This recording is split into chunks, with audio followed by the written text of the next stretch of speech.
So hello everyone, welcome or welcome back to my YouTube channel. I'm Shreyansh, first year MBA student. तो see guys, अभी कल मेरे PUC के exam है college में। PUC के एग्जाम्स जो कि मेन यूनिवर्सिटी एग्जाम से भी ज़्यादा डेंजरस हो जाता है, क्योंकि अगर आपके इसमें मार्क्स कम होते हैं तो आपको फाइनल यूनिवर्सिटी एग्जाम्स में बैठने के लिए वो डिटेन कर देते हैं।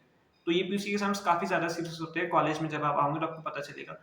बट फिर भी मैं इस वीडियो को शूट कर रहा हूँ आप लोगों के लिए, क्योंकि मुझे पता है वहाँ पे अगर कोई नीट के एस्पिरेंट को इस वीडियो के थ्रू हेल्प हो रही है, वो डिपेंड कर रहा है मेरी वीडियोस पे, आपको कुछ मदद मिले फिजिक्स को सीखने में, अपने फिजिक्स के मार्क्स को इम्प्रूव करने के लिए, तो उनके लिए बहुत इंपॉर्टेंट है। इसी के लिए मैं आपके लिए वीडियो शूट कर रहा हूँ आज भी। तो प्लीज अगर आपको वीडियो अच्छी लगे तो एक छोटा सा सपोर्ट जरूर करना, इस वीडियो को ज्यादा से ज्यादा अपने फ्रेंड्स में शेयर करना, वीडियो को लाइक करना और चैनल को सब्सक्राइब करना मत भूलना। जब मैं यहाँ पे इतनी मेहनत करूँ तो आप इतना सा काम तो कर ही सकते हो। जैसा आप जानते हैं फिजिक्स की चैप्टर वाइज सीरीज इस चैनल पे चल रही है, तो इस सीरीज में आज हम मोशन चैप्टर को ऑलमोस्ट कंप्लीट कर रहे होंगे और नेक्स्ट हम आगे चैप्टर्स को कंटिन्यू करेंगे। तो बिना देरी के लेट्स स्टार्ट द वीडियो। तो हम स्टार्ट करते हैं आज की वीडियो। लास्ट वीडियो में हमने कहा था कि हम रिलेटिव वेलोसिटी से कंटिन्यू करेंगे, तो इस वीडियो में हम relative velocity in one dimension topic से कंटिन्यू करेंगे। So velocity of one body with respect to other body is known as relative velocity. मतलब एक बॉडी के रिस्पेक्ट में दूसरी वेलोसिटी किस वेलोसिटी से मूव कर रही है उसको हम कहते हैं रिलेटिव वेलोसिटी। जैसे कि वी ए बी, इसका मतलब क्या होगा, relative velocity of A with respect to B. मतलब बी के अकॉर्डिंग ए की जितनी वेलोसिटी है वो है वी ए बी। वी के रिस्पेक्ट में ए की क्या वेलोसिटी है, that is V A B. Okay, V A B को मैथमेटिकली कैसे लिखेंगे, इसका जो मतलब होता है वो होता है रिलेटिव वेलोसिटी, इसका डायरेक्शन का मतलब है रिलेटिव में। तो वी ए बी, सो इसका मतलब वेक्टर है, इसका मतलब वी ए बी मतलब ए की velocity with respect to B, वो कितनी होगी, V A minus V B. One two की फॉर्म में लिख देंगे तो वी वन टू क्या होगा, V one minus V two. अगर एक्सेलरेशन रिलेटिव है तो acceleration of one with respect to will be A one minus A two. इसी तरीके से distance X will be X one two equals to X one minus X to. ठीक है, अब हम एक एग्जांपल लेते हैं। एक बॉडी है वो v1 वेलोसिटी से इस डायरेक्शन में मूव कर रही है, दूसरी बॉडी है वो v2 वेलोसिटी के साथ उसी डायरेक्शन में मूव कर रही है जिस डायरेक्शन में बॉडी ये वाली मूव कर रही है। तो इस केस में v12 क्या होगा, मतलब velocity of one with respect to two. जो टू को v1 की वेलोसिटी लगेगी वो कितनी होगी, v1 माइनस वी टू। मतलब v12 यहाँ पे क्या होगा, v1 माइनस वी टू। अगर हम सेम देखें v1 और v2, अगर अपोजिट डायरेक्शन मूव कर रहे हो, ये बॉडी इस डायरेक्शन मूव कर रही है, दूसरी बॉडी इस डायरेक्शन मूव कर रही है, तो यहाँ पे v12 क्या होगा, v1 प्लस v2। v1 मतलब velocity of one with respect to two, मतलब इसको जो इसकी वेलोसिटी लगेगी वो कितनी लगेगी, v1 plus v2। That is velocity of one with respect to two will be equal to v1 plus v2। यहाँ पे माइनस है, जब सेम डायरेक्शन में जा रहे हैं तो माइनस होगा, और जब दोनों एक दूसरे के पास आ रहे हैं, अपोजिट डायरेक्शन में मूव कर रहे हैं, तो उस केस में रिलेटिव वेलोसिटी ऐड होगी। Now time of crossing of two trains. Let suppose ये L1 लेंथ की ट्रेन है, ये L2 लेंथ की ट्रेन है, ये इस डायरेक्शन में V1 से मूव कर रही है और ये इस डायरेक्शन में V2 से मूव कर रही है। हमने मान लिया कि V1 is greater than V2, तो x12 क्या होगा, relative distance of one with respect to two will be L1 plus L2, total distance will be L1 plus L2। और V12 क्या होगा, relative velocity of one with respect to two कितना होगा, V1 minus V2। हमने कहा था कि जब सेम डायरेक्शन मूव कर रहे हैं तो रिलेटिव वेलोसिटी में सब्ट्रैक्शन होगा, तो V1 माइनस V2। अब टाइम क्या होगा क्रॉसिंग करने का ट्रेन का, टाइम हमें टाइम का फॉर्मूला पता है, डिस्टेंस अपॉन स्पीड। तो डिस्टेंस लिखेंगे x12, स्पीड लिखेंगे v12। x12 हमने ऐसे निकाला क्या है, टोटल डिस्टेंस को L1 प्लस L2 कवर करना पड़ेगा, तो टोटल डिस्टेंस भी L1 प्लस L2। और नीचे v12 हमको पता है, v12 क्या है, v1 माइनस v2, तो हम लिख देंगे v1 माइनस v2। ये होगा time of crossing the train. Next देखते हैं, अगर दोनों ट्रेन एक दूसरे के पास आ रही, मतलब दोनों ट्रेन के जो डायरेक्शन ऑफ मोशन है वो अपोजिट है, ये ट्रेन इस डायरेक्शन में v1 से मूव कर रही है, ये ट्रेन इस डायरेक्शन में v2 से मूव कर रही है, तो यहाँ पे x12 तो हमेशा इसमें भी ये सेम ही होगा, x1 प्लस x2। तब यहाँ पे v12 चेंज हो जाएगा, v12 कितना होगा, v1 प्लस v2, क्योंकि दोनों एक दूसरे के पास आ रही है तो रिलेटिव वेलोसिटीज ऐड होंगी। यहाँ पे टाइम क्या होगा, x12 अपॉन v12, x12 क्या होगा L1 प्लस L2 और v12 क्या होगा, v1 प्लस v2। अब हम एक ट्रेन और पोल का केस लिख लेते हैं, मतलब एक ट्रेन और यहाँ पे कोई खंभा है, मतलब ट्रेन की पटरी चल रही है तो बीच में आते रहते ना काफी सारे पोल्स, तो ट्रेन और पोल का एग्जांपल लेते हैं। तो ये ट्रेन है, इसकी लेंथ L है और ये ट्रेन v वेलोसिटी से मूव कर रही है। अब ये तो पोल है, पोल तो रेस्ट पे होगा तो पोल की कोई वेलोसिटी होगी नहीं, और पोल की लेंथ भी हम एकदम ना के बराबर होती है, तो उसको हम नेग्लेक्ट कर सकते हैं यहाँ पे। तो टाइम ऑफ क्रॉसिंग क्या होगा, it will be equals to L upon v। Time हमें पता है डिस्टेंस अपॉन वेलोसिटी होता है, तो it will be L upon v। ये L क्या है, length of train not pole. अब हम देखते हैं ट्रेन ऑफ ब्रिज। ये ट्रेन है, ये किसी ब्रिज में से पास करती है, उस ब्रिज की लेंथ L2 है और इस ट्रेन की लेंथ L1 है, और जो ट्रेन है वो v वेलोसिटी से मूव कर रही है। तो यहाँ पे x12 क्या होगा, L1 प्लस L2, ये डिस्टेंस प्लस ये distance will be total L1 plus L2। और यहाँ पे v क्या है, velocity, it will be equal to v, क्योंकि ब्रिज तो मूव कर रहा नहीं है तो उसकी वेलोसिटी यहाँ पे जीरो होगी, तो सिर्फ ये की वेलोसिटी है। तो यहाँ पे टाइम ऑफ क्रॉसिंग क्या होगा, t is equals to L1 plus L2 upon v।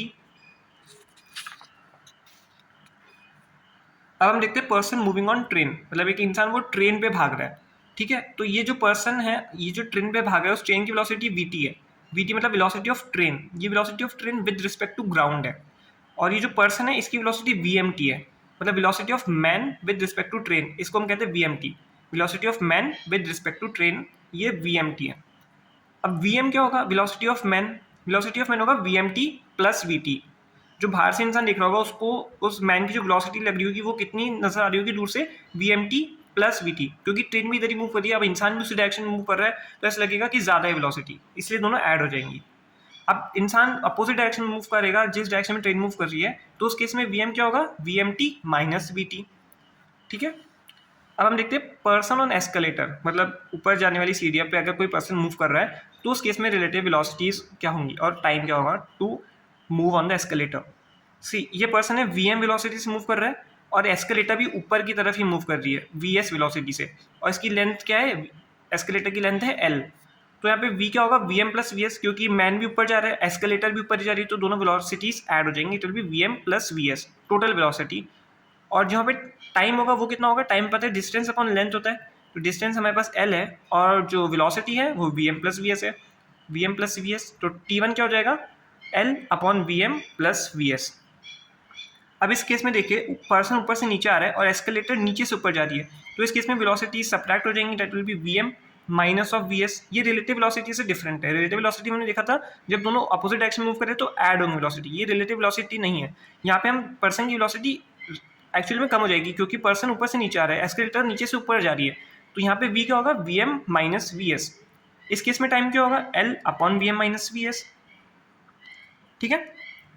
अब हम देखते हैं एस्केलेटर रेस्ट पे है, इन दोनों सिचुएशन में एस्केलेटर रेस्ट पे है, एक में पर्सन ऊपर जा रहा है एक में पर्सन नीचे आ रहा है, ठीक है। सॉरी, इसमें एस्केलेटर रेस्ट पे है, इसमें पर्सन रेस्ट पे, ठीक है। तो इसमें जब एस्केलेटर रेस्ट पे है, पर्सन vm वेलोसिटी से ऊपर मूव कर रहा है, तो velocity will be simply vm and t1 dash, हम इसको t1 डैश लिख लेते हैं, t1 dash will be equal to l upon vm। और सेकंड केस में जिसमें एस्केलेटर vs से मूव कर रहा है और पर्सन एट रेस्ट है, तो इस केस में v will be vs escalator की वेलोसिटी और t2 dash will be l upon vs, ठीक है। ये t1 डैश है और ये t2 डैश है। अब हम इसको थोड़ा मॉडिफाई करके लिखेंगे तो क्या लिखेंगे, इसको जस्ट रिवर्स कर दिया है, vm प्लस vs को ऊपर ले गए, l को नीचे ले गए, यहाँ पे भी t1 को नीचे ले गए और जो नीचे बन था उसको ऊपर ले गए, मतलब हमने इसको रेसिप्रोकल कर दिया है। तो vm plus vs upon l is equals to 1 upon t1। हम इसको अलग करेंगे, vm upon l plus vs upon l is equals to 1 upon t1। अब हमने देखा vm अपॉन l क्या है, vm अपॉन l है t1 है l अपॉन vm, तो vm अपॉन l क्या हो जाएगा, 1 अपॉन t1। भैया हम इसको जब उल्टा करेंगे, l अपॉन vm t1 है, जब vm को ऊपर लेके जाएंगे और l को नीचे लेके आएंगे तो इसको 1 अपॉन t1 डैश लिख सकते हैं। तो यहाँ पे vm अपॉन l क्या है हमारे पास, t1 1 अपॉन t1 डैश, तो यहाँ पे vm अपॉन l को हम लिख देंगे 1 अपॉन t1 डैश। इसी तरीके से vs अपॉन l को हम यहाँ से लिख देंगे 1 अपॉन t2 डैश, तो 1 upon t1 dash plus 1 upon t2 dash is equals to 1 upon t1। यहाँ पे t1 डैश क्या है, जब पर्सन मूव कर रहा है एस्केलेटर रेस्ट पे उसका टाइम, और t2 क्या है, जब एस्केलेटर मूव कर रहा है पर्सन रेस्ट पे उसका टाइम, ये बराबर होगा 1 अपॉन t1 पे, जब पर्सन और एस्केलेटर दोनों मूव कर दिए। तो ये रिलेशन आपको एज इट इज एक MCQ में भी आ सकता है, आपको इससे न्यूमेरिकल भी सॉल्व करने को पूछ सकते हैं या फिर एक एज अ फॉर्मूला भी थ्योरी क्वेश्चन में आ सकता है। अब इसी को हम और इसको भी हम मॉडिफाई करके देख लेते हैं, तो हम इसको लिखेंगे रिवर्स करके vm minus vs upon l is equals to 1 upon t2। अलग करके लिखेंगे तो vm upon l minus vs upon l is equals to 1 upon t2। vm upon l को हम यहाँ से लिख देंगे 1 upon t1 dash, vs upon l को हम यहाँ से लिख देंगे 1 अपॉन t2 डैश, तो 1 upon t1 dash minus 1 upon t2 dash will be equal to 1 upon t2। इसी तरीके से हम ये भी इसको एज इट इज हम लर्न करके रखेंगे, ठीक है।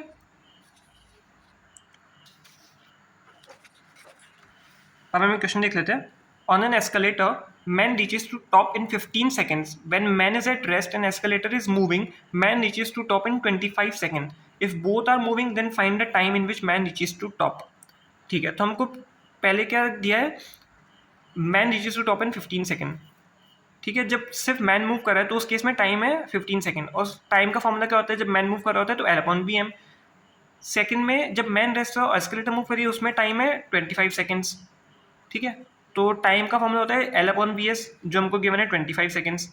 अब हमसे पूछे जब दोनों मूव कर रहे हैं तो टाइम कितना लगेगा जब मैन ऊपर पहुंच जाए। तो जब दोनों मूव कर रहे हैं उस केस में टाइम का फॉर्मूला क्या होता है, L upon V M plus V S. ठीक है, अब इसको हम रिवर्स कर देंगे, one upon T is equals to V M upon L plus V S upon L.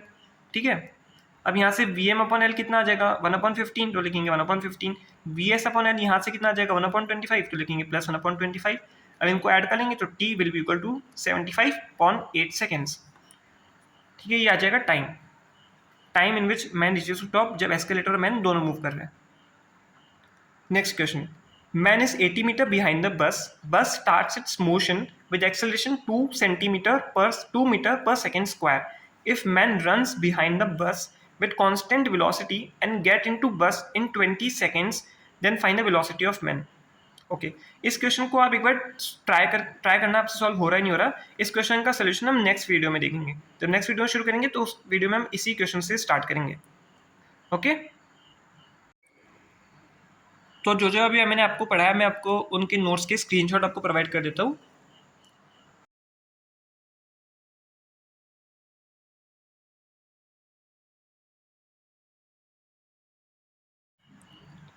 तो इस वीडियो में यहीं तक। अगर आपको वीडियो अच्छी लगे तो प्लीज़ वीडियो को लाइक करना और चैनल को सब्सक्राइब करना और अपने फ्रेंड्स के साथ भी शेयर करना। मिलते हैं नेक्स्ट वीडियो में, तब अच्छे से पढ़ते रहिए and take care future doctors.